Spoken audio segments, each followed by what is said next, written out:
നരേന്ദ്രമോദിയുടെ 75ാം പിറന്നാൾ ആഘോഷിക്കുന്നത് ഇന്ത്യക്ക് വെളിയിൽ അമേരിക്കയിലാണ്. ഏറ്റവും വലിയ ആഘോഷം നടക്കുന്നത് അവിടെയാണ്. പിന്നെ മറ്റൊരു ആഘോഷം നടക്കുന്നത് ഇന്ത്യക്കകത്താണെങ്കിൽ രാഹുൽ ഗാന്ധിയാണ്. ഈ പറയുന്ന സ്വപ്നങ്ങൾ കണ്ടിരിക്കുന്ന രണ്ട് പേരുണ്ട്, ഒന്ന് ട്രംപും മറ്റൊന്ന് രാഹുൽ ഗാന്ധിയും. എന്തുകൊണ്ടാണ് ഇവർ ഇങ്ങനെ സ്വപ്നം കാണുന്നത്? നരേന്ദ്രമോദിയുടെ പിറന്നാൾ ഇവർക്ക് അത്രമേൽ പ്രിയപ്പെട്ടതാവാൻ ചില കാരണങ്ങളുണ്ടാവുമല്ലോ. മോദിക്ക് 75 വയസ്സായതിനകത്ത് ആശ്വാസം കൊള്ളുന്ന ഇപ്പൊ നമ്മൾ പരിശോധിക്കുമ്പോൾ എല്ലാവരെയും മോദിയുടെ ഈ 75ാം പിറന്നാൾ ആഘോഷിക്കുക അദ്ദേഹത്തിന് അല്ലെങ്കിൽ അദ്ദേഹത്തിന്റെ ആ കരിയറിനെ പറ്റിയൊക്കെ പറയുമ്പോൾ നമ്മൾ ഇതിനകത്ത് പഠിക്കേണ്ട കാര്യം രണ്ടു പേർക്ക് ഭയങ്കരമായിട്ട് ആശ്വാസം തന്നിട്ടുണ്ട്. ഒന്ന് ട്രംപ്, രണ്ട് നമ്മുടെ രാഹുൽ ഗാന്ധി. ട്രംപിന്റെ ഒരു ആശ്വാസം എന്ന് പറഞ്ഞാൽ ട്രംപ് നമ്മൾ കുറ്റം പറയാൻ പറ്റത്തില്ല, എന്റെ അഭിപ്രായത്തിൽ ഒരു ശുദ്ധ മനസ്കനാണ്. അമേരിക്ക കുറെ കാലം കൊണ്ട് കടത്തിന്റെ പുറത്ത് കടം, ആഭ്യന്തര കടം 30 ലക്ഷം ബില്യൺ ഡോളർ ഒക്കെയാണെന്ന് പറയും. ഇത് ട്രംപിന്റെ കാലത്തുണ്ടായതല്ല, ഇനിയിപ്പോ ബൈഡന്റെ കാലത്തോ അല്ലെ ദീർഘമായിട്ടുണ്ടായതാണ്. ഈ അവരുടെ GDP-യുടെ അത്രയും തന്നെ ആഭ്യന്തര കടവുണ്ട്. ഈ അമേരിക്ക ഇങ്ങനെ പിടിച്ചു നീക്കാൻ പറ്റും. അപ്പൊ അയാള് ഗ്രേറ്റ് മേക്ക് അമേരിക്ക എന്നൊക്കെ പറഞ്ഞുകൊണ്ടായിട്ട് മുദ്രാവാക്യമൊക്കെ വിളിച്ചോണ്ടാണ് ഇയാൾ വന്നു കയറി കാര്യങ്ങൾ. അപ്പം അമേരിക്കയ്ക്കകത്ത് പൈസ പെട്ടെന്ന് ഉണ്ടാക്കാൻ ഇയാൾ ഒരു വെപ്രാളി, പൈസ പെട്ടെന്ന് ഉണ്ടാക്കാനും. പിന്നെ ഇയാൾക്കൊരു പുങ്കത്തരമുണ്ട്, കണ്ടിട്ടില്ലേ? നമ്മുടെ ഞാൻ നായരാ, അതുകൊണ്ട് പറയും നായന്മാർക്കുള്ള ഒരു പുങ്കത്തരമുണ്ട്. ചുമ്മാ ഒന്നുമില്ലല്ലോ ഇവന് കാലുമൊക്കെ വെച്ചാൽ നടക്കുന്നു. മനസ്സിലായി? അപ്പൊ ഇയാൾക്ക് ഈ ഉണ്ട് അത്. അപ്പൊ ഇയാളും അതുപോലെ പറഞ്ഞു, ഇയാളുടെ മസിൽ പവറോ അല്ലെങ്കിൽ ലോകക്രമോ ഒക്കെ വെച്ചിട്ട് ഒരു താരിഫിന്റെ യുദ്ധമൊക്കെ, താരിഫ് അല്ലെങ്കിൽ ടാക്സ് കൂട്ടുന്നതിന് വേണ്ടിയുള്ള കാര്യം 100 രാജ്യങ്ങളിൽ ടാക്സും ഒക്കെ എടുത്തു. അപ്പൊ ആദ്യമേ പ്രശ്നമൊന്നുമില്ല. ആദ്യമേ ഒരു ചെറിയ ഉടക്കമൊക്കെ വന്നപ്പോ താരിഫ് ഏർപ്പെടുത്തി. പിന്നെ നമുക്കറിയാലോ 90 ദിവസത്തേക്ക് ബാങ്ക് കൊടുത്തു. ഇതിന്റെ കൂട്ടത്തിൽ തന്നെ എല്ലാ രാജ്യങ്ങളോടും വ്യാപാര കരാർ വെക്കുന്നതിന് വേണ്ടി ഒരു തീരുമാനം ഉണ്ടായിരുന്നു. നമ്മൾ ട്രംപിന്റെ സന്തോഷത്തിന്റെ കാര്യം പറയാൻ വേണ്ടി ആദ്യമേ ഇത്ര കാര്യങ്ങൾ പറഞ്ഞിട്ട് ശരിയാവത്തില്ല. വ്യാപാര കരാർ വെക്കും. അപ്പൊ ആദ്യമേ തന്നെ ഇദ്ദേഹം വലിയ ബുദ്ധിമാനാണ്.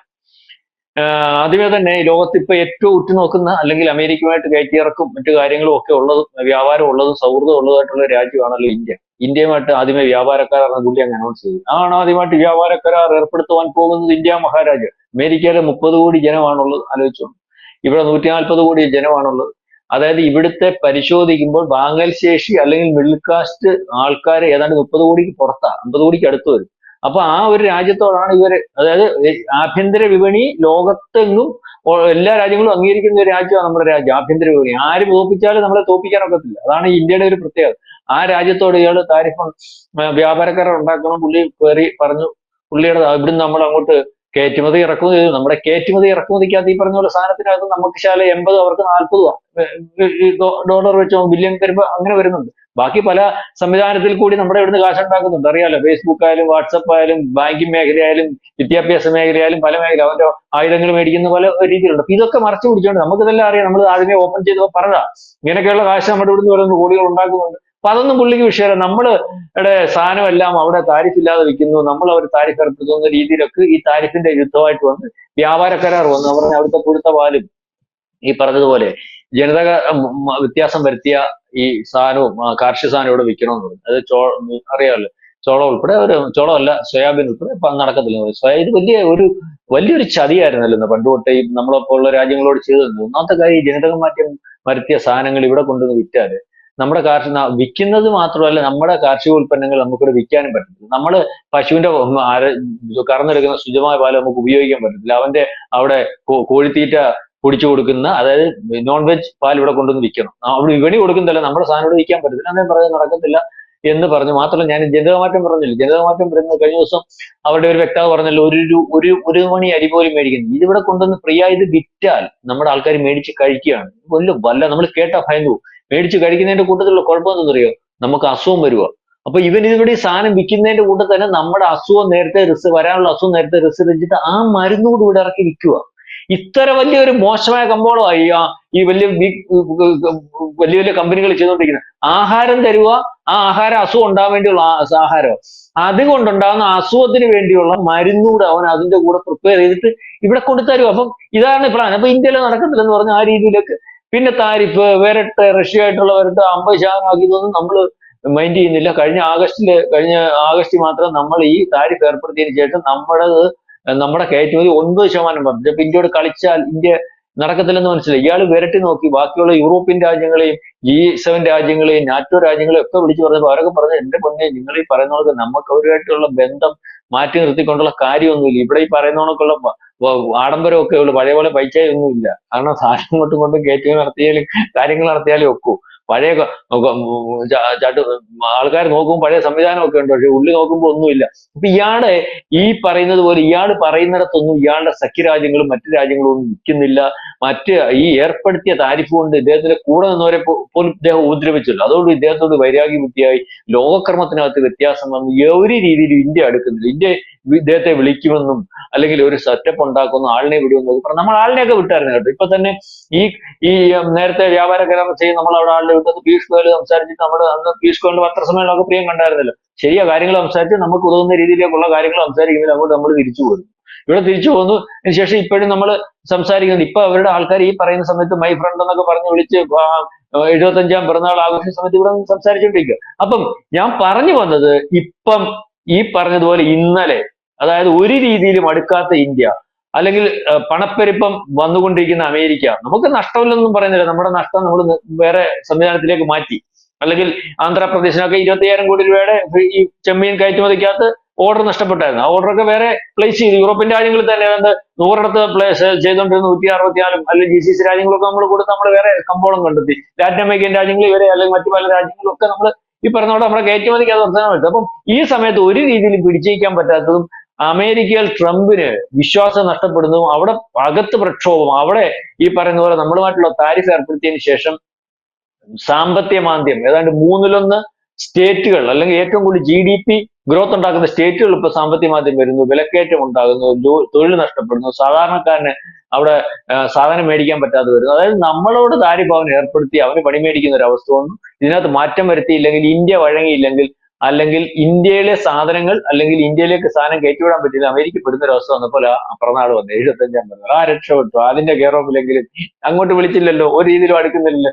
ഈ പറഞ്ഞ പുള്ളിയെ വിളിച്ച് സംസാരിച്ച് ഉള്ള ഒരു സംസാരവും കാര്യങ്ങളും അങ്ങനെയും ഒക്കെ കാര്യങ്ങൾ നടത്തി പഴയ ഒരു ക്രമത്തിലേക്ക് പോകുന്നതിന് വേണ്ടി ഉള്ള ഒരു അവസരമാണ് കിട്ടിയത്. അങ്ങനെ പോകുമെന്നുള്ള രീതിയിലൊക്കെ ഉള്ള പ്രസ്താവന വന്നു. അതിനെ നമ്മൾ സ്വാഗതം ചെയ്തിട്ടുണ്ട്. ഇതേപോലെ തന്നെ പപ്പുവിന്റെ കാര്യം, എന്റെ പൊന്നെ, പുള്ളി ആവുന്ന പണി എല്ലാം നോക്കുക. പ്രതിപക്ഷ നേതാവ് എന്നുള്ള രീതിയിലോ, അല്ലെങ്കിൽ പ്രതിപക്ഷ നേതാവിന്റെ പണി എന്തുവാ? രാജ്യത്ത് ഏറ്റവും നല്ല രീതിയിൽ രാജ്യം കൊണ്ടുപോകുന്നതിന് വേണ്ടി, അല്ലെങ്കിൽ ഭരിച്ചുകൊണ്ടിരിക്കുന്ന പാർട്ടിയുടെ ഭരണ മികവ് എന്തെങ്കിലും വ്യത്യാസം ഉണ്ടെങ്കിൽ ചൂണ്ടിക്കാണിക്കുന്നതിന് വേണ്ടിയുള്ള പണി നടത്തി അന്ന് നല്ല രീതിയിൽ, നല്ല പ്രതിപക്ഷം വേണമെന്ന് പറയുന്നത് അതിനാണല്ലോ. ഭരണപക്ഷത്തെ കുഴപ്പങ്ങൾ ചൂണ്ടിക്കാണിച്ച് നല്ല രീതിയിൽ വൃത്തിയായിട്ട് വിടുന്നത്. ഇയാൾ ചെയ്യുന്ന പരിപാടി എന്ന് പറഞ്ഞാൽ ഭരണപക്ഷം നല്ല വൃത്തിയായിട്ടാണ് നമ്മൾ നോക്കും ഭരിക്കുന്നത്. ഇവരുടെ അപ്പൂപ്പനും അല്ലെങ്കിൽ ഇയാളുടെ അമ്മൂമ്മയും അച്ഛനും, അല്ലെങ്കിൽ അമ്മൂമ്മയുടെ അച്ഛനും ഒക്കെ ഭരിച്ചതിനെക്കാട്ടില് രാജ്യത്തെ നമ്മുടെ രാജ്യമായിട്ട് നിർത്തി. ഇപ്പം തന്നെ ഈ അമേരിക്കയുടെ വിഷയം വന്നപ്പോഴൊക്കെ പ്രതിപക്ഷ പാർട്ടിയിലെ രാഹുൽ ഗാന്ധിക്ക് ഉള്ളാരും സന്തോഷം കൈയടിച്ചത്. പ്രതിപക്ഷ പാർട്ടി ഭാഗമായിട്ട് നിൽക്കുന്ന ജനങ്ങൾ പോലും ട്രംപിന്റെ വിഷയത്തിനകത്ത്, ഇന്ത്യ മഹാരാജ്യത്തിനകത്ത് നമ്മളെടുത്ത നിലപാടിന്റെ കൂടെ മോദിയുടെ കൂടെ ആയിരുന്നു. ജനം കൂടെ നിൽക്കുക, വ്യാപാരികൾ നിൽക്കുക, നഷ്ടം വരും, ജോലി പോകുന്നവർ നിൽക്കുക, വേണ്ട ഞങ്ങളുടെ ജോലി ഞങ്ങൾ പൊക്കോട്ടെ, നമുക്ക് ഇവനെ പാഠം പഠിപ്പിക്കണം എന്നുള്ള രീതിയിൽ വ്യവസായികൾ കയറ്റുമതിക്കാതെ വ്യവസായികൾ പറഞ്ഞ് നമുക്ക് വേറെ കമ്പോളം കണ്ടെത്താം, കുറച്ച് ദിവസത്തേക്ക് ഞങ്ങളൂടെ സഫർ ചെയ്യാം എന്നുള്ള രീതിയിലേക്കുള്ള ഒരു മാനസികാവസ്ഥ ജനം പോലും ആകുന്ന ഒരവസ്ഥ. അപ്പൊ ഇദ്ദേഹത്തിന് എന്ന് പറഞ്ഞാൽ ഇദ്ദേഹത്തിന് പ്രധാനമന്ത്രി ആവണം കേട്ടോ. കാരണം ഇവർക്ക് പാരമ്പര്യമായിട്ടുള്ള ഒരു പാരമ്പര്യമായിട്ട് ഈ നെഹ്റു കുടുംബത്തിന് പ്രധാനമന്ത്രി പദം ഇയാൾ വിചാരിച്ച് സ്വത്ത് പോലെ കിട്ടുമെന്ന് വിചാരിച്ചിരുന്ന ഒരു മാനസികാവസ്ഥ ജീവിച്ച ഒരു ചെറുപ്പക്കാരൻ. അപ്പൊ അത് കഴിഞ്ഞിട്ട് പുള്ളി എല്ലാം കഴിഞ്ഞ് ബാങ്കോക്കിലും മറ്റിടത്തും മറിച്ചിടത്തൊക്കെ പോയി വിലസുമൊക്കെ കഴിഞ്ഞിട്ട് സമാധാനം, നമ്മൾ പറയത്തില്ലേ ഇനിയും കുറെ നാള് പ്രായമൊക്കെ ആയാലും വീട്ടിൽ ഇരിക്കണം, ആ ഒരു അവസരത്തിൽ വന്ന് പ്രധാനമന്ത്രി ആവാന്ന് പറഞ്ഞ് അതുവരെ മൻമോഹൻ സിംഗിനെ ഏൽപ്പിച്ചു. പുള്ളി വിചാരിച്ച് അദ്ദേഹം ഒഴിയുമ്പോഴത്തേനും ഇപ്പൊ പുള്ളി ഒഴിഞ്ഞിട്ട് പോയിട്ട് സീറ്റ് നോക്കിയപ്പോ സീറ്റിൽ നിന്ന് നരേന്ദ്രമോദി ഇറങ്ങുന്നു, അല്ലെങ്കിൽ BJP ഇറങ്ങുന്നില്ല. പല സമരങ്ങളും നടത്തി, കാര്യങ്ങളും ഒക്കെ നടത്തി. അപ്പൊ ആരാണ്ട് പറഞ്ഞു കൊടുത്താണ്ട് ഈ വാജ്പേയിയും അവരുടെ ജോഷിയും ഒക്കെ 75 വയസ്സായപ്പോ നരേന്ദ്രമോദി മാറ്റിയായിരുന്നു കേട്ടോ. അപ്പൊ ഈ നരേന്ദ്രമോദിക്ക് 75 വയസ്സാവാൻ അതിന് വേണ്ടി സമയമൊന്നുമില്ല, ആ സമയം നോക്കിയിരിക്കണം. അപ്പൊ പുള്ളി നോക്കിയപ്പോ ഇന്നായിട്ടുണ്ട്. മനസ്സിലായി. അതിന് മുമ്പേ കോൺഗ്രസ്സുകാരൊക്കെ പറയുന്നുണ്ടായിരുന്നു 75 വയസ്സാകുമ്പോൾ ഒഴിയെടുക്കണം. ഇയാൾ ഇരുന്ന് കഴിഞ്ഞാലേ ഇന്ത്യൻ പ്രധാനമന്ത്രി അല്ല. ഇപ്പം നേപ്പാളുകാരും പറയാം ഞങ്ങൾക്ക് നരേന്ദ്രമോദിയെ പ്രധാനമന്ത്രിയായിട്ട് കിട്ടണം. പാകിസ്ഥാനകത്തൊന്നും ചില ആൾക്കാർ പറയുന്നുണ്ട് ഞങ്ങൾ പ്രധാനമന്ത്രി നരേന്ദ്രമോദി ആയിരുന്നെങ്കിൽ എന്ത് നല്ല. ഇപ്പൊ എനിക്ക് തോന്നുന്നു ഈ പറയുന്നത് പോലെ അമേരിക്കയിൽ നിന്നും പറയുന്നുണ്ട് ഈ ട്രംപ് അല്ലാതെ ഈ നരേന്ദ്രമോദിയുടെ കൂട്ടുള്ള ഒരാൾ ഞങ്ങളുടെ പ്രധാന പ്രസിഡന്റ് ആയിരുന്നെങ്കിൽ ഞങ്ങൾക്ക് ഈ ഗതി വരത്തില്ലായിരുന്നല്ലോ. അപ്പൊ ഇതേ രീതിയിൽ ലോകം മൊത്തവും ഒരുപക്ഷെ നരേന്ദ്രമോദിയെ പോലൊരു നേതാവിനെ ആഗ്രഹിക്കുമ്പോൾ, ലോകത്ത് ഏറ്റവും നമ്പർ 1 റേറ്റിംഗ് ഉള്ള നേതാവുമ്പോൾ അയാൾ ഇരിക്കുന്നിടത്തോളം കാലം പല പണി നോക്കി. ബീഹാറിലെ പണി അറിയാലോ, ബീഹാറിലെ പണി കഴിഞ്ഞിട്ട് പണ്ടാരം ഉടങ്ങി ആറ്റം ബോംബ്, അത് nuclear bomb, atom bomb, hydrogen ബോംബിന് വേണ്ടി പുള്ളി പോയതാ. പടാലെ എവിടെ കണ്ട് വേറെ എങ്ങോട്ടൊക്കെ നിൽക്കുന്നെന്നാ പറഞ്ഞത്. കൊച്ചു നിക്കർ വിട്ട് താടിയും വളർത്തി അങ്ങനെ നിൽക്കുന്ന പടമൊക്കെ ഇപ്പൊ ഇന്റർനാഷണൽ മാധ്യമം. അപ്പൊ അദ്ദേഹത്തിന് ഇപ്പൊ ഇത് 75 വയസ്സാകുമ്പോൾ മാറുമെന്ന് ആരണ്ട് പറഞ്ഞു കൊടുത്തു. കാരണം ഇദ്ദേഹത്തിനെ ഉപദേശിക്കുന്ന മൊത്തം അറിയാമല്ലോ, അദ്ദേഹത്തെ പെടുത്തുന്നതിന് വേണ്ടിയുള്ള ഉപദേശവും അതിനനുസരിച്ചുള്ള സമരങ്ങളും. അപ്പൊ ഇദ്ദേഹം പറഞ്ഞു ഇപ്പൊ 75 വയസ്സാകുമ്പോൾ മാറും ഉള്ള രീതിയിലേക്ക് 75 വയസ്സാണ് പ്രായപരിധി. അങ്ങനെ ഒരു പ്രായപരിധി BJPക്ക് അകത്തുമില്ല. കഴിഞ്ഞ ദിവസം RSS പറഞ്ഞെന്നൊക്കെ പറഞ്ഞുകൊണ്ട് 2-3 മാസം മുമ്പ് ഇവരൊരു വേളമൊക്കെ കോൺഗ്രസ് നേതാക്കന്മാർക്ക് ഒരു വേളം. കോൺഗ്രസിന് വെപ്രാണ്, പുള്ളിക്ക് 75 വയസ്സായതിന്റെ വെപ്രാണ്. കാരണം പൂജയ്ക്ക് പ്രായമായി, പുള്ളിയെ മാറ്റിയൊക്കത്തുള്ളൂ. കാരണം ഇദ്ദേഹത്തെ മാറ്റാതെ യാതൊരു കാരണവശാലും അവർക്ക് അധികാരത്തിൽ വരാൻ പറ്റത്തില്ല. ഇദ്ദേഹമായി കുഴപ്പമെന്ന് അവർ വിചാരിച്ചേക്കുന്നു. അപ്പൊ അദ്ദേഹം മാറിക്കഴിഞ്ഞാൽ ഈ പറയുന്ന പോലെ രാഹുൽ ഗാന്ധിക്ക് വരാം. അപ്പം ഇദ്ദേഹം കേക്കൊക്കെ മുറിച്ച് കാണും ഇപ്പൊ കേട്ടോ.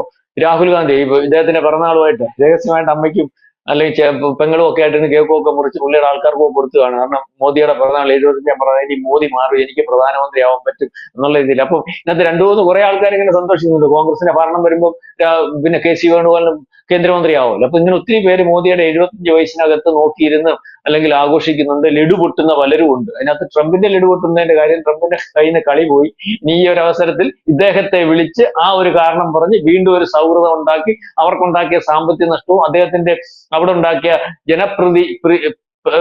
പ്രീതിയിലുള്ള ഇടിവും ഒക്കെ മാനേജ് ചെയ്ത് നല്ല പ്രസന്റ് ആയിട്ട് ഒരു ഗുഡ് ഫ്രണ്ടുമായിട്ടൊക്കെ മുന്നോട്ട് പോവാം. ഈ സാധനത്തിന്റെ കളിച്ചാൽ നമ്മൾ കളിക്കുന്നിടത്ത് കാര്യം നിൽക്കത്തില്ല. അതുകൊണ്ട് മൈ ഫ്രണ്ട് ആയിട്ടൊക്കെ പോകാന്നുള്ള രീതിയിലേക്ക് പുള്ളി തീരുമാനിച്ചിരിക്കുന്നു. അതിനൊരു അവസരമായിട്ട് 75-ാം പിറന്നാൾ അല്ലെങ്കിൽ പിറന്നാള് വിഷസ് ഒരു പിടിവള്ളിയായിട്ട് വീണ്ടും പുള്ളി എടുത്തിട്ടുണ്ട്. രാഹുൽ ഗാന്ധിക്ക് എന്ന് പറഞ്ഞാൽ 75 വയസ്സാകുമ്പോൾ ഇദ്ദേഹം ഒഴിയും. അപ്പൊ ഇദ്ദേഹം ഒഴിഞ്ഞു കഴിഞ്ഞാൽ അടുത്ത ബാക്കിയുള്ളവരൊന്നും ഈ പറയുന്ന പോലെ ഇദ്ദേഹത്തിന്റെ അത്രത്തോളം വരുന്നതില്ല. അപ്പൊ എന്നെ പിടിച്ച് ഇന്ത്യയുടെ പ്രധാനമന്ത്രി ആക്കും എന്നുള്ള ഒരു രീതിയിൽ പുള്ളിയും സന്തോഷിച്ചിരിക്കുകയാണ്.